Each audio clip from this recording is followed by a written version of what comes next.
Welcome friends, আমি সুজয় দে বলছি। আমি একজন অবসরপ্রাপ্ত ব্যাংক আধিকারিক। রাষ্ট্রায়ত্ত ব্যাংকে রিজনাল ম্যানেজার এবং ব্যাংকের স্টাফ ট্রেনিং কলেজের ফ্যাকাল্টি মেম্বার হিসেবে কাজ করার দুর্লভ অভিজ্ঞতা আমার আছে। আজকে আমি আলোচনা করব সিপ কি, এসআইপি সিপ, সিপ কি, সিপে কিভাবে বিনিয়োগ করতে হয়, এই বিষয়ে আজকে আলোচনা সীমিত রাখব। এবং আমরা যে বলি ছেঁড়া কাঁথায় শুয়ে লাখ টাকার স্বপ্ন, साला ये दुख का खत्म नहीं होता बे। না, ছেঁড়া কাঁথায় শুয়ে কোটি টাকার স্বপ্ন দেখা যেতে পারে যদি আমরা সঠিকভাবে আমাদের সঞ্চয়কে সঠিক জায়গায় বিনিয়োগ করতে পারি। अरे कहना क्या चाहते हो? সেই প্রসঙ্গেই আজকে সিপ কি, সিপে কিভাবে বিনিয়োগ করলে লাভবান হওয়া যাবে এবং ঝুঁকি থাকা সত্ত্বেও একটা ভালো রিটার্ন পাওয়া যাবে, সেই বিষয় নিয়ে আমরা আজকে কথা বলব। অনেকের কাছেই বিষয়টা পরিষ্কার না। সিপ শব্দটি পুরো কথা হচ্ছে সিস্টেমেটিক ইনভেস্টমেন্ট প্ল্যান। এটা তো বোঝা গেল যে সিস্টেমেটিক ইনভেস্টমেন্ট প্ল্যান। আরে মশাই, এই প্ল্যানে কোথায় ইনভেস্টমেন্ট? সিপ কিভাবে কাজ করবে? বিষয়টা হচ্ছে যারা শেয়ার মার্কেটের ঝুঁকি নিতে চান না বা সরাসরি বন্ড মার্কেটে যেতে চান না, তাদের জন্যে এক শ্রেণী ফিনান্সিয়াল কোম্পানি আছে। তারা বিভিন্ন কোম্পানির শেয়ার, বন্ড, কোথাও কোথাও কিছু গোল্ড, এসবে ইনভেস্ট করে। এবার তারা কোথার থেকে ইনভেস্ট করবে? জনসাধারণ তাদের কাছে টাকা জমা দেয়, সেই টাকা দিয়ে তারা সেই জিনিসগুলো কেনে। তখন তারা বিশেষজ্ঞ, তারা বিনিয়োগ সম্বন্ধে পড়াশুনো করেছে। সাধারণ মানুষ তো বিনিয়োগ সম্বন্ধে এত ওয়াকিবহাল না, এবং কাজকর্ম করে এতটা সময় দেওয়াও সম্ভব না যে এই সমস্ত বিষয় ভালো করে সব জানবে। অতএব এই জাতীয় বড় বড় কোম্পানি, ফিনান্সিয়াল কোম্পানির উপর নির্ভর করতে হয়। এবার সিপটা কি? আমরা যে টাকা দেব সেই টাকা দিয়ে তারা শেয়ার, বন্ড এসব কিনবে। কিনে তার যা লাভ হবে সেই লাভের অংশ, অর্থাৎ তাদের ব্যবসার একজন অংশীদার আমি হব। কিভাবে আমি অংশীদার হতে পারি? এই সিপটাই হচ্ছে সেই ব্যবস্থা। সিপটা কি? Systematic investment.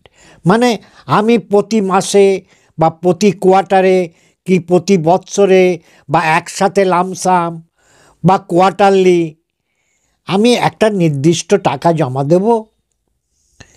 সেটা দীর্ঘদিন ধরে আমি জমা দিতে থাকব। এবার কি হয়, এইসব মার্কেটে কেন ঝুঁকি? শেয়ার মার্কেটের ঝুঁকি সাধারণ মানুষ নিতে সাহস পায় না। এই কারণে কখন হঠাৎ পড়ে যাবে আমরা জানি না। আমরা এত বিশেষজ্ঞ না, এত লেখাপড়া রোজ করি না। সাধারণ মানুষের কথা বলছি। কিন্তু কোম্পানির যারা এরা পরিচালনা করে, ম্যানেজার যারা থাকে, ফান্ড ম্যানেজার, তারা এই বিনিয়োগে খুবই পারদর্শী। তারা জানে, সেই অনুযায়ী তারা সেইভাবে ইনভেস্টমেন্ট এখান থেকে ওখানে, ওখান থেকে এখানে এরা করে।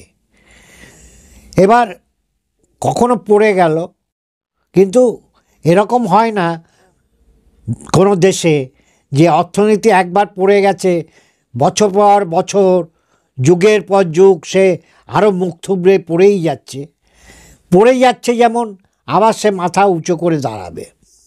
এই যে এতে কি হয়, আমি অল্প অল্প করে টাকা জমা দিচ্ছি, সে আমি সবচেয়ে কম ধরলাম, আমি মাসে 500 টাকা করে জমা দিচ্ছি, আপনাকে জমা দিতে হবে না। আপনি ইনস্ট্রাকশান দেবেন, আপনার ব্যাংকে যখনই টাকা জমা হবে, আপনার মাসের মাইনের টাকা বা ব্যবসার টাকা, সেখান থেকে ঠিক নির্দিষ্ট দিনে 500 টাকা ডেবিট করে সেই কোম্পানির খাতায় জমা হয়ে যাবে। এবার সেই কোম্পানি আপনার 500 টাকার ভিত্তিতে আপনাকে কিছু ইউনিট দেবে। এবার কখনো যদি বাজার খারাপ হয়, জিনিসের দাম কমে যায় শেয়ার টিয়ারের, তাহলে আপনি 500 টাকায় বেশি ইউনিট পাবেন। আবার হঠাৎ কখনো দাম বেড়ে গেল, তখন ইউনিট কম পাবেন। একে বলা হচ্ছে অ্যাভারেজ। তাহলে এরকমভাবে 5, 10, 15 বছর ধরে চললে কখনো মার্কেট পড়ছে, কখনো উঠছে, এই করে আপনি একটা অ্যাভারেজ রিটার্ন ভালোই পাবেন। যেটা ব্যাংকে 6% থেকে 8%-এর ভিতর, সেটা আশা করা যায় 10 বছর 15 বছর ব্যাপী মেয়াদে রাখলে আপনার বার্ষিক 12 থেকে 15% হেসে খেলে আপনি রিটার্ন পেতে পারেন। যেখানে ব্যাংকে কোনো মতেই আপনি 8%-এর বেশি এখন দিচ্ছে না, 2-3 বছর আগে 7%-এর বেশিও ছিল না, 6%-এর মতো ছিল, সেটা এখন 7.5, 8 পর্যন্ত উঠেছে। কিন্তু আপনি মিউচুয়াল ফান্ডে একটু দেখে শুনে, একটু আমাদের মতো বিশেষজ্ঞদের কাছে পরামর্শ নিয়ে ইনভেস্ট করলে আপনি বাৎসরিক 12 থেকে 15% রিটার্ন হেসে খেলে পেতে পারেন।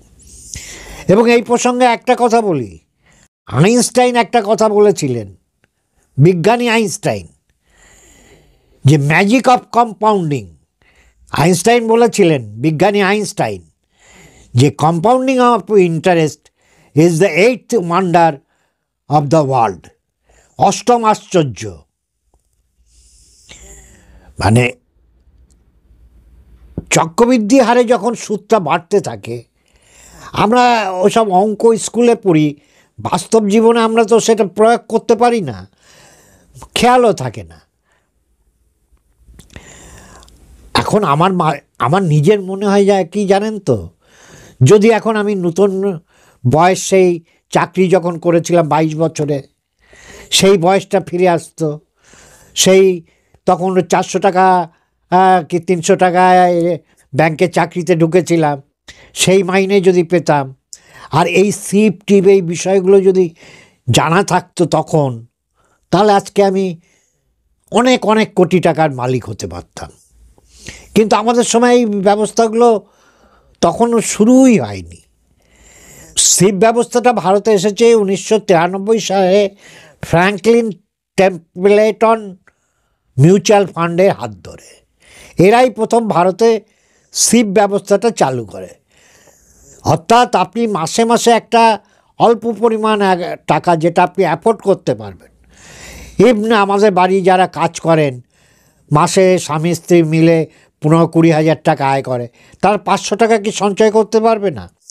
এই 500 টাকা সঞ্চয় করে সে প্রায় কোটিপতি হয়ে যেতে পারে সে যখন বৃদ্ধ হবে।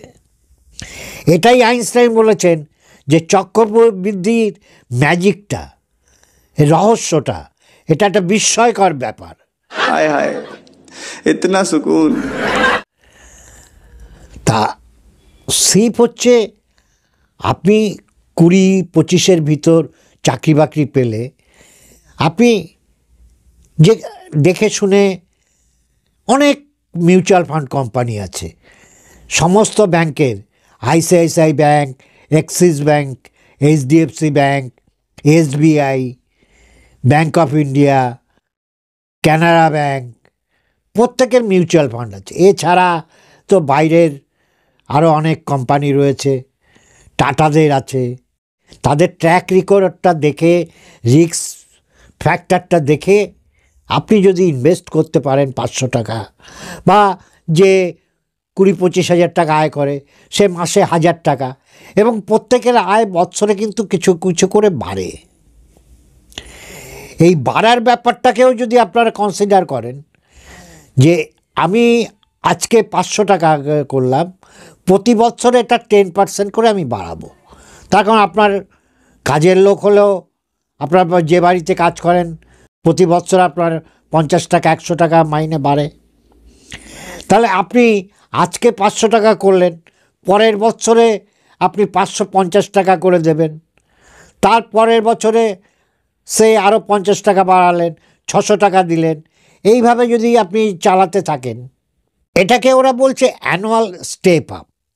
এই পদ্ধতিতে যদি আপনি জমাতে থাকেন, তখন জমানো একটা শৃঙ্খলা, ডিসিপ্লিন। আপনার মনে হলো না এবার টাকা সব তুলে নিই, ব্যাংকের স্লিপ ফেরত চলে গেল, স্লিপে টাকা দিতে পারলো না, আপনার ব্যাংকের অ্যাকাউন্টে টাকা নেই, ফান্ড শর্ট, এ করলে হবে না।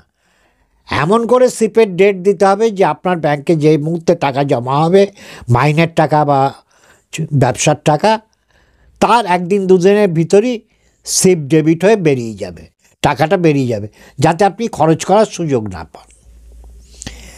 এবং প্রতি বছর আপনাকে স্লিপটা 10% করে বাড়িয়ে যেতে হবে। তাহলে 500 টাকাতেও আপনি কোটিপতি প্রায় হয়ে যেতে পারেন, আর 1000 টাকা হলে তো কোটিপতি হয়েই যাবেন। তাহলে এই টাকা জমানোটা কোনো ব্যাপার না। আসলে কি জানেন তো, আমরা যখন চাকরি করেছি আমাদের সময় এর বিকল্প ছিল ব্যাংকের রেকারিং ডিপোজিট।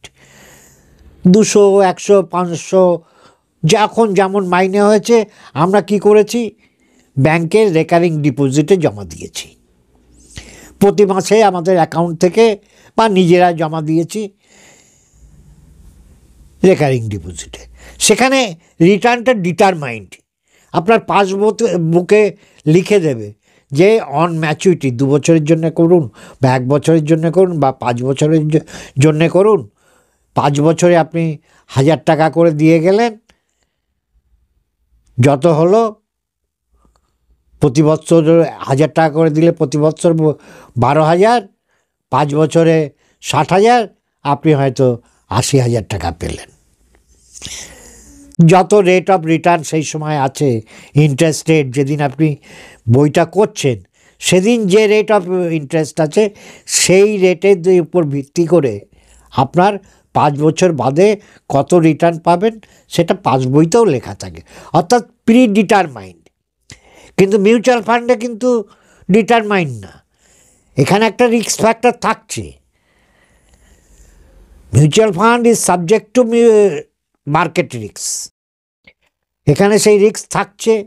কিন্তু আমরা অভিজ্ঞতায় দেখেছি, ট্র্যাক রেকর্ডে দেখেছি যে ভালো কোম্পানির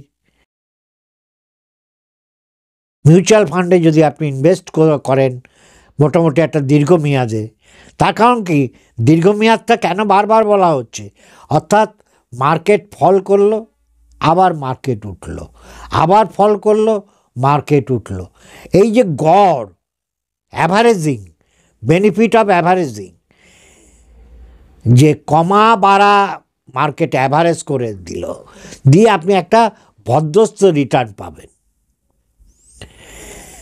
অর্থাৎ আজকে যেটা আমাদের সময় লাখপতি কোটিপতি হওয়ার স্বপ্নটা আমরা দেখতে পেতাম না, আজকে কিন্তু যে কোনো ব্যক্তি যত কম আয় করুন, আমি কিছু টেবিল দিয়ে দেব, দেখতে পাবেন যে আপনি